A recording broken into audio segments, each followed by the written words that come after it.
trong khóa chào đồ bạn big bird step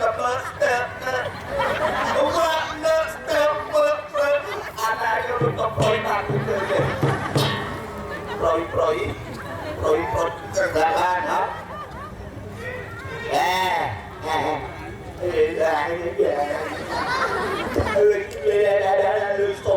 lười sổ buồn chia đã thông thông lên buồn hay sổ buồn kìa mà thì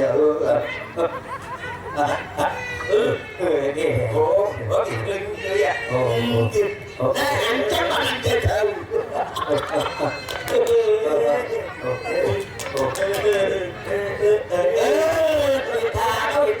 em chỉ đã bom ôn đôi tàu nó một cái gì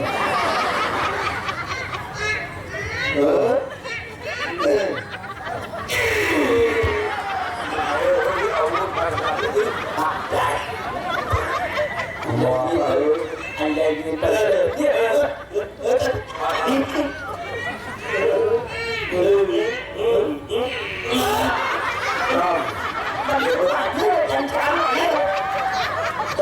làm tùy cháu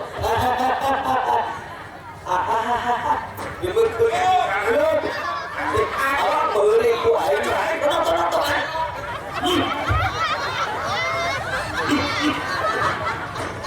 họ này anh xua mà bạn ít bữa nên để anh buôn nhé không dễ nên đạp bàn mà bạn còn không đạp bàn cả một cái kia lại xong xua niềm ai mau thì ngã đâu nè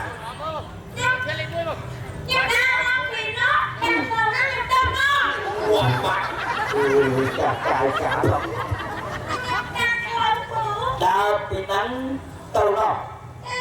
nhom để buôn nhá cùi chai lười đi nó ai đây và phát chạm và phím và toàn những anh sang say là những anh chỉ chào